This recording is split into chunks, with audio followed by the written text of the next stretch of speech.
You're listening to an Airwave Media Podcast. Today on the Useless Information Retrocast, you'll hear why one should stay away from people with blue eyes. At least that's what people were claiming in the early days of the 1920s. Plus, you'll learn about an ingenious scheme that the students at Stanford University came up with to trick their local telephone company. And then you'll hear the crazy story from 1965 in which a man was arrested simply because he recently had surgery and he was opting to wear a surgical mask while riding in a car. Well, all those stories, today's retro sponsor, the question of the day, and so much more. It's all coming up next on today's Retrocast. I am Steve Silverman, and this is the Useless Information Podcast. Useless information. Hey everyone, and thanks for tuning in. Today I'm excited to share with you what I believe is a fantastic Retrocast. And if you happen to be new here and you're unfamiliar with the podcast, let me just preface this by mentioning that these are some of the shorter tidbits that I found while doing my research for the longer stories that I typically do. Anyway, without further ado, let's dive right in. Here we go. An article in the March 6, 1921 edition of the San Francisco Chronicle warned readers of a strange phenomenon that was spreading across Chicago, London, and the Midwestern portion of the United States. The crazy part is that it wasn't a physical ailment or a political upheaval that one should be wary of. Instead, it was an urgent warning that one should beware of people with, you ready for this? They should beware of people with blue eyes. In fact, so many people were discussing the problem that experts were beginning to delve into the potential connection between eye color and human behavior. Leading the charge in England was Inspector Thomas Lumsden of the Board of Guardians of the Poor at Leeds. As an authority on the matter of runaway husbands, Inspector Lumsden made a startling observation. That was that 90% of those who deserted their families possessed blue eyes. Basically, when a spouse disappeared, Lumsden's office would receive a detailed description of the missing person. That included their age, height, weight, identification marks, and crucial to this story, the color of their hair and eyes. From this, Lumsden would file the records, prepare reports, and then he'd share the information with authorities throughout Great Britain. And of course, the goal of all this was to find the missing spouse and return the husband to his family, whether he wanted to be there or not. Anyway, what he observed is that fugitives, anyone who committed a crime, they could have any color eye. But Lumsden made a startling observation. That was that the vast majority of the runaway husbands, they all had blue eyes. As I said, 90% of them. But this observation wasn't just limited to Great Britain. Across the Atlantic, there was already talk of perceived danger associated with blue-eyed individuals, although I should point out it was more focused on the harm that blonde-haired, blue-eyed women could cause. A well-publicized example of the dangers that these women could cause was the then recent arrest in Chicago of a woman who had been coined Cleopatra. This blue-eyed, blonde-haired beauty had used her feminine charms to lure dozens of unsuspecting men into her den, where a few men would swoop in and, of course, steal all the valuables from her victims. Of course, one femme fatale doesn't prove anything, but there really was a widespread belief that women like this, they were nothing but trouble.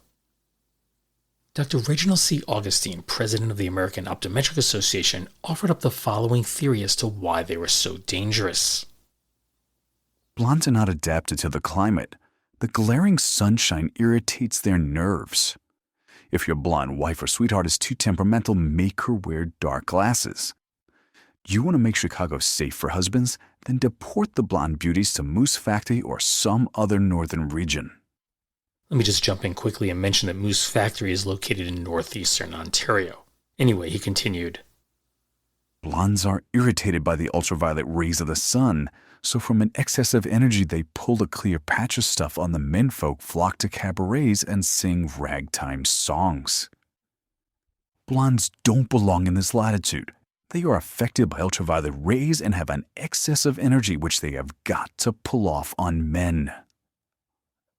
Professor Gordon J. Hargrave, a Chicago character analyst, insisted that there was indeed something to the blue-eyed peril. He described a typical blonde as rapid-thinking, brilliant, variety-loving, and buoyant, likening them to a butterfly who flitted from flower to flower, sipping sweetness from each. This characterization painted a picture of restlessness and a lack of constancy. In contrast, Professor Hargrave characterized the brunette as steady and constant, like a moth circling around one flame. In other words, in relation to the story, dark-haired men made the best husbands, while those blonde-haired men, they were unsettled and most likely to skip town. As for women, Dr. Elizabeth Hamilton Munsey of Brooklyn, New York said, "Blonde women do excite the eye. I don't know why that is, but it is a recognized fact in the medical profession that women with light, fluffy hair appeal to men more than the other kind. I investigated the case of 2 girls several years ago and proved it. One was a blonde and the other a brunette. Letters were exchanged between the two in which the fair-haired one advised her friend to change the color of her hair. For light hair, wrote she, got the men quicker than any other kind. The blonde, as we afterward discovered, wasn't a vampish girl, but her philosophy of hair certainly sustained her point." But Dr. Orrin W. Jocelyn, a specialist in color diagnosis, disagreed. The color has nothing to do with it. In fact, there is no color in blonde hair. Blonde women undoubtedly attract men quicker than brunettes, but it's not at all because of their hair. It's because of the rest of the features that go with it. Blue eyes, for instance, are treacherous to men, and blue eyes and blonde hair go together. We have found in our study of colors that blue eyes is seductive and tends to put a person to sleep. Gramming this, it is not the hair but the blue eyes that should be censured. And that is just why women and girls who dye their hair blonde to catch the masculine eye are so out of line. Any man subconsciously knows that features go with light hair, and when he doesn't find them, he is not attracted. They may be able to change the color of their hair, but they can't change the color of their eyes, so they're simply misfits. Princeton professor William E. Scott felt that the blue-eye peril would eventually go away, so don't worry about it. And that's because no one would have blue eyes by the year 2921. Why that year? Because by then we'll have depleted the entirety of the Earth's coal resources, and that'll force the entire population to move toward the tropics to avoid freezing to death. The result of that is that humans will gain dark features and blue eyes will go extinct. I'm guessing he didn't plan for us moving away from using coal in this world, but I am definitely marking my calendar for 2921. And this is the point in my writing where we were thrown out of Starbucks. And I'm not kidding, we really were thrown out of Starbucks. We didn't do anything wrong. We were just sitting there doing our work. My wife was doing her schoolwork. I was working on this podcast. And all of a sudden they read a speech that they were going on strike and shutting down that Starbucks. So we had no choice but to leave. In this story I wrote after we left Starbucks. I should point out they really didn't throw us out. They were actually quite kind about it and gave us time to pack up and everything else. Anyway, back in the spring of 1938, things were getting quite cool at Stanford University. Perhaps a little too cool for the telephone company's liking. Let me explain. Just like many college students, the male residents of Stanford's dormitories and fraternity houses were always a bit short on cash. Maybe you experienced something like that yourself when you're in college. Well, since this is long before cell phones, in fact, I doubt any student even had a phone in their room, the students needed to use a payphone to make calls. But the students at Stanford came up with an ingenious solution for paying for their calls, although I should point out it was probably illegal. What they did is they first mixed up some plaster of Paris, made molds of some nickels, and then they filled those molds with water. You then popped the water-filled molds into the freezer, and voila, the students had ice nickels. I should also note that a call was only 5 cents or a nickel back then.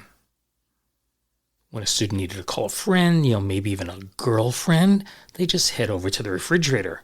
There they pop an ice nickel from its mold, drop it into the payphone's coin slot, and they could make free calls. And best of all, the nickels would just melt, and that meant there was no evidence of what they had just done. However, the students weren't able to beat the phone company for very long. And that's because they send around collectors to remove the coins from the money boxes. But instead of finding a trove of real coins, they found something very different. Upon opening the boxes, there was little to no money, only dampness or a small little puddle.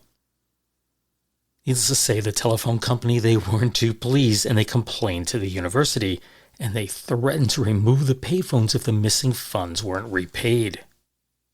Fortunately, the trouble was smoothed over. Ernest Irwin, the assistant controller of the university, he stepped in and paid the outstanding tab to resolve the issue. And the students, they promised never to do it again, and that brought an end to their ice nickel scheme. And I really like this story.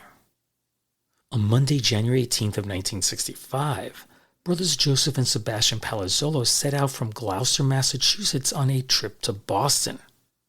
They were headed there because a 37-year-old Joseph had recently undergone surgery and was due for a follow-up appointment at Peter Bent Brigham Hospital there. Now, as a precaution against being exposed to anything that might make him sick, the decision was made for Joe to wear a surgical mask throughout the entire hour-long road trip. Just before noon, they made a quick stop at the Gloucester branch of the Cape Ann Bank and Trust Company, only to find out that the bank wouldn't open for another 20 minutes. Fearing that Joe might be late for his appointment in Boston, the two decided not to wait, and they just continued on to the hospital. As they passed through Peabody, which is about the halfway point on their journey, they heard a bulletin on the radio that said a bank in Gloucester had just been robbed, and they had just left there. And then, moments later, squad cars, they were coming at them in all directions, and Sebastian made the wise decision and pulled the car to the side of the road. They were suddenly surrounded by the police, who were pointing their guns directly at them. Joe, who was still wearing his surgical mask, yelled to his brother, "Hey, I think they want us. They think we're the hold-up men." Sebastian tried to explain to the police that they had absolutely nothing to do with the robbery, but instead they were told to, quote, not make any funny moves, unquote. Joe later told a reporter, "Then they handcuffed us, and that was the worst. That and pointing guns at us." The two were then taken to the Peabody police station, where they were finally able to explain what happened. And once officers confirmed the details of their story, the brothers were released. Surprisingly, Joe wasn't upset with the police. "We probably looked like a bunch of gangsters anyway, and the policemen were just doing their jobs." Needless to say, Joe was about an hour late for his appointment. And when he told of what had happened, Joe said the doctor, quote, laughed like hell, unquote. So you're probably wondering, did they ever catch the real bank robbers? Well, the answer is a definite no. And that's because there never was a bank robbery. Here's what really happened. When the brothers decided to stop at that Gloucester bank, two highway workers saw Joe approach the bank wearing his surgical mask. And then when he got back into the car a few moments later, the workers incorrectly concluded that the bank had been robbed. Of course, they then alerted the police and provided them with a description of the suspects and their vehicle. When a state trooper in Peabody saw the car pass by, he called in an alert, and shortly after that, that cavalry of cop cars swooped in and arrested the Palazzolo brothers. Oops. I'm sure you're aware that when you watch a meteorologist on the news, they're standing in front of what they call a green screen. He or she's really looking at a monitor off to the side, then the computer does its work by eliminating the green and putting whatever graphics behind them. That could be a map, a rainfall amounts, daily forecast, or whatever. Of course, this technology isn't limited to your local meteorologist. Today, you can use cheap software and do it just about anywhere. You can do it at home. Many of the videos you watch on YouTube, the person's simply in front of a green screen. I know I've done it at home. But do you ever stop to wonder why they use a green screen? I mean, green's a fairly common color. Why not use something more obscure like hot pink purple or something else? Do you know? Well, hang around for a bit, and at the end of the podcast, I'll let you know not only why they use green, but I'll also tell you a little bit about how this technology all came about. Blue coal, trademarked as sterling is on silver, is not simply ordinary coal colored blue. To begin with, blue coal is mined in the richest northern Pennsylvania anthracite fields. Then blue coal is actually inspected by keen eyes and skilled hands. Then it is washed and rewashed by millions of gallons of rushing water to remove all slate, stone, dust, and other wasteful impurities. Finally, every ton must pass the exacting tests of expert inspectors. So in the end, we know there is no better coal than blue coal. We are frankly proud of blue coal, proud of its unmistakable blue. Its color is our guarantee and your guide and safeguard. That commercial for blue coal is from the 1931 Columbia transcription disc for the radio show Blue Coal Minstrels. Now, if you're not familiar with transcription discs, they are basically oversized records. They'd record shows and then send those recordings to radio stations all over the United States and around the world. So as a result, because they could play them whenever, there's no exact date on this. There's no broadcast date, just simply that it's from 1931. And the show isn't much to speak of. The entire recording was 13 and a half minutes long, in which they played several songs and read 2 commercials for blue coal. Now, between the musical numbers, a guy named Al Bernard, who was a minstrel who performed mostly in blackface, he told some bad jokes. I'm not talking about offensive jokes, just bad jokes. And overall, I really didn't find the show to be as offensive as I thought it might be. As for Al Bernard, he was one of the first white singers to ever record blues songs. And I have to tell you, the title of his 1919 recording for Edison Records may be among the most offensive ever used. I'm not exaggerating here. And I'm definitely not going to repeat it. Let's just say it's a racist term for African Americans. It begins with N-I-G. You got it in your head? So take that word you have in your head and add blues to the end. That word, blues.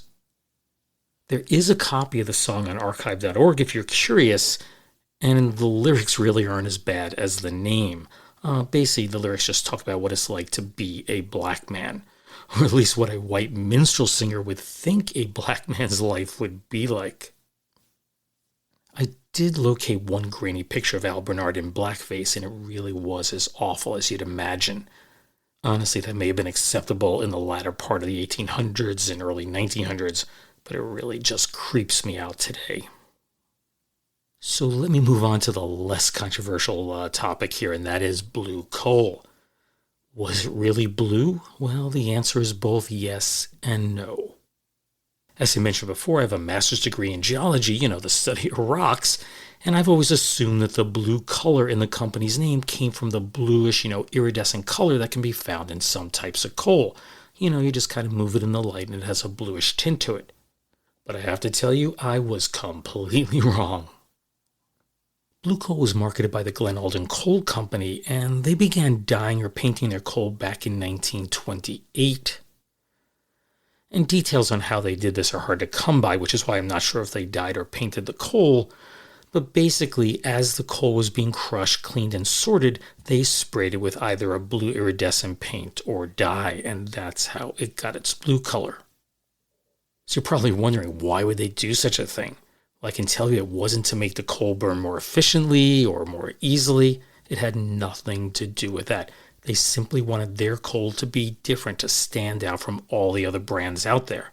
In other words, it was just a marketing gimmick. Glen Alden Coal was headquartered in Wilkes-Barre, Pennsylvania, and it was once the largest producer of anthracite coal in the entire world. They were responsible for an estimated 1/5 of the entire U.S. coal output. At its peak, the company operated 26 collieries, employing over 34,000 people in northeastern Pennsylvania. Of course, there's lots of downsides to coal. In addition to the miners getting black lung disease, it's messy, dangerous to mine, expensive to ship, and, well, I can just go on and on and on.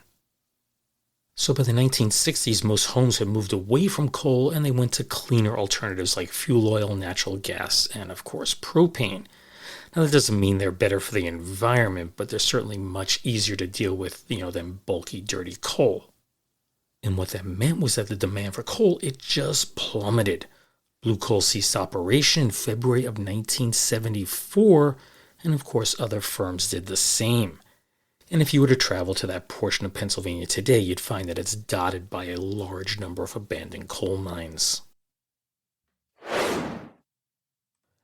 And now I'm going to share with you 5 footnotes to history, and these are the tidbits I come across that require basically no further research, so I'm just going to read them word for word as they were originally printed.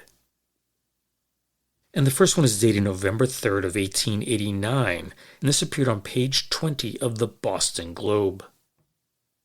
Luck on Mount Tom. Mr. Kent comes home loaded with rattlesnake oil. Theodore Kent, a naturalist and sportsman of the Highlands, has just returned from a 2-week outing near Mount Tom, whither he went in quest of rest and specimens. For your reference, Mount Tom is in Holyoke, Massachusetts. In addition to partridges and other game, he secured 2 species of Coleoptera, that's beetles and weevils, which he thinks are new to science, and one which he feels will sure get the name of Kenti when it's described in the scientific journals. Among the things he brought back from the woods were 8 big rattles and nearly 2 gallons of rattlesnake oil. As the nights were chilly on the side of the mountain, he says it was his custom to kindle a big bonfire outside his tent previous to going to bed. One morning he went out and found 5 large snakes coiled up at a convenient distance from the fire, warming themselves by the embers. He killed them and tried them out for the oil. After that he found 5 or 6 more enjoying themselves in a similar manner, and slew them. He thinks if he had stayed long enough he would have depopulated the mountain of snakes. Highly unlikely, by the way.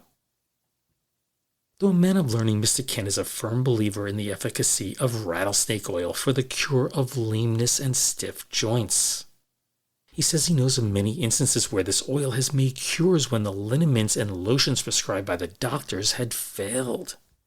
He wishes to add that he has no oil for sale, as he intends to keep it for home consumption.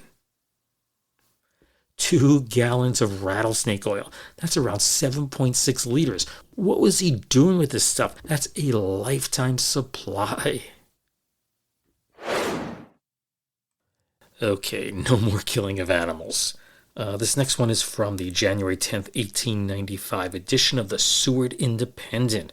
It appeared on page 2, and that's Seward, Nebraska, by the way. Headline on this one is Self-Propelling Carriages. An exhibition of horseless carriages was made recently at Tunbridge Wells, England. It served rather to show the variety of attempts that have been made to solve the problem of self-propelling vehicles than to bring forward any remarkable novelty. Almost all the automobile machines exhibited have been described frequently. The English papers are laughing at the Act of Parliament regulating the use of such machines on common roads. It forbids a rate of speed for them greater than 2 miles an hour, and I love this part, and requires them to be preceded by a man carrying a red flag as a signal of danger. This third story appeared on page 6 of the Sydney Daily News on October 31st of 1934, and that's Sydney, Ohio. The headline on this one is Trifles Found in Safety Box, Cleveland, October 31st. For 46 years, the Union Trust Company and its predecessors have been attempting to find Mrs. Josephine S. Gregory, who June 8, 1883 rented a safety deposit box and 15 days later rented another. Mrs. Gregory was never found. Officials deemed it wise to open the boxes and dispose of their contents. Today, a notary public, a deputy state bank examiner, and C.L. Bethel of the Safety Deposit Department opened the box. They found an old water pitcher, 6 cups and saucers, 2 of them cracked, a clothespin, a box full of nail screws and old twine, an old sock without a mate, a bedsheet spread and bureau cover, a red basket with a seashell in it, 2 fat drinking glasses, some withered asters, a towel rack, a whisk broom, and 7 yellowed books. What a find! This next story appeared on page 31 of the Akron Beacon Journal on May 25th of 1950. The headline on this one is Old Woman in the Shoe. She says hubby lied on progeny. Detroit United Press. Mrs. Eleanor Lesniak, 49, asked for an annulment today because her husband wasn't too accurate when he told how many children he had. Mrs. Lesniak said that while her husband, Peter, 53-year-old widower, was courting her, he told her he had 2 children. But she said after they were married February 5, 1949, 2 more showed up.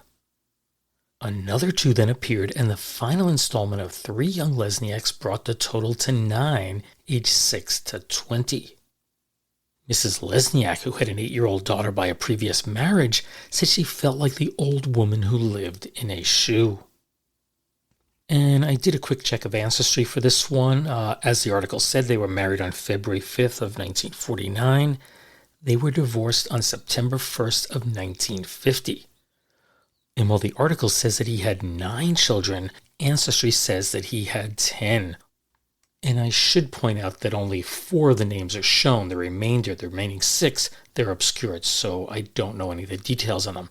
It's possible one may have died shortly after childbirth or at a young age.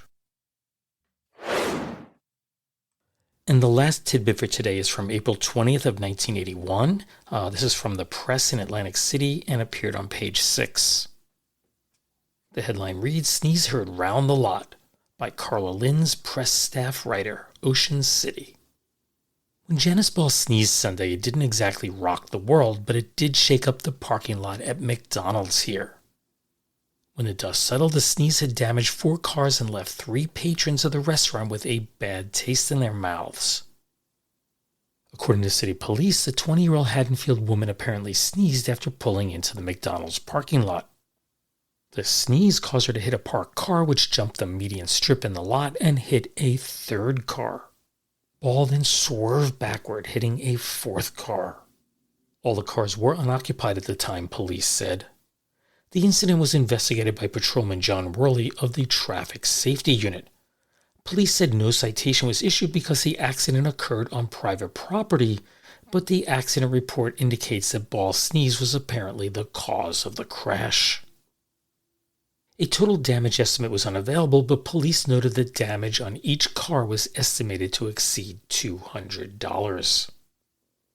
Which just brought back into my mind that when I was a kid, my dad was driving and he sneezed, and afterward he commented that you can't see where you're going when you're sneezing, and this woman has proven that he was correct. So earlier in the podcast, I'd asked you why green screens and not some other color are used by your local meteorologist. Do you know? Well, you may be surprised to learn that this technology predates color film. In fact, while the technology has clearly changed over time, it was first used in a primitive form by George Albert Smith in 1898. In his case, it was just a simple case of double exposure. He'd shoot everything with a black background behind it. Then, for example, he would shoot a scene where all the action is taking place in the left-hand portion of the frame. The right-hand portion, which would be completely black, would remain unexposed. Then he'd shoot a second scene with the action taking place in the right side, and then when he developed the film, the 2 scenes would appear side by side on the same reel of film. Well, that's a start, but it's not exactly what we consider a green screen today. Of course, technologies evolve over time. In 1918, Frank Williams patented a system that involved what was known as a traveling matte. And again, the action was shot against a black background. And from that, a positive and negative transparency could be made, and then one piece of film could be laid directly over the other.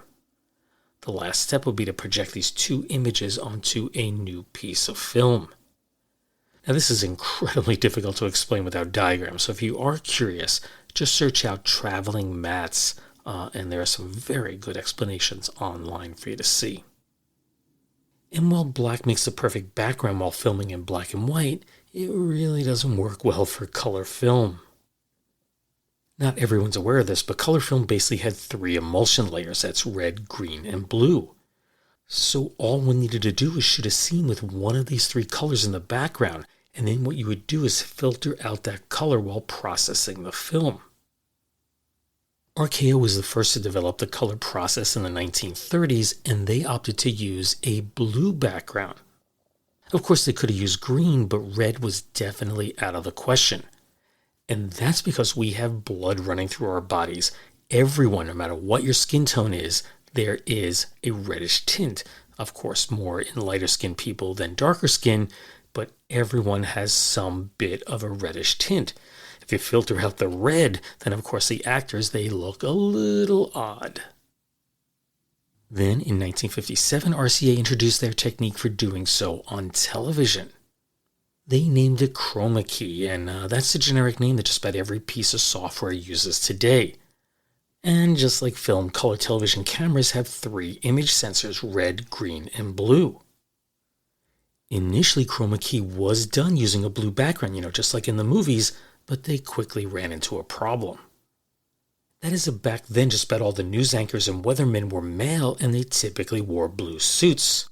So filtering out the blue would make whatever image they were trying to superimpose appear on their jackets and their ties and so on. Instead of policing the news staff to make sure they never wore anything with blue in it, the early pioneers took a simpler approach. They simply switched the color of the screen to green, a color that people wore far less often. And that's why your local meteorologist stands in front of a green screen today. Well, that brings the 34th edition of the Useless Information Retrocast to a close. I do hope you enjoyed the stories that I selected. Now, I should probably point this out more often, but all the other voices you heard in this episode were AI generated. Obviously, my voice is real. Everything you heard by me is real. But the others were all generated by me first recording the various quotations. Then what I would do is upload them to 11 labs online, choose an appropriate male or female voice, and request that it gets changed. And then I just download the file and insert it into the podcast. Just a gentle reminder, if you found this particular episode or this podcast as a whole enjoyable, I'd be grateful if you could share it with someone, whether that be through Reddit, Facebook, X, what used to be called Twitter, or any other method that you believe will expand my listenership. Just know that anything you do to help spread the word is greatly appreciated. Of course, you can find the Useless Information Podcast on all the major podcast platforms, and I have to tell you a lot of the smaller ones also. So don't forget to hit that follow button. It's not called a subscribe button anymore. It's called a follow button. The Useless Information Podcast is part of the Airwave Media Podcast Network. So be sure to visit airwavemedia.com, and there you'll find an ever-expanding selection of some of the best podcasts out there. Anyway, as always, thanks for listening, and take care, everyone. Bye.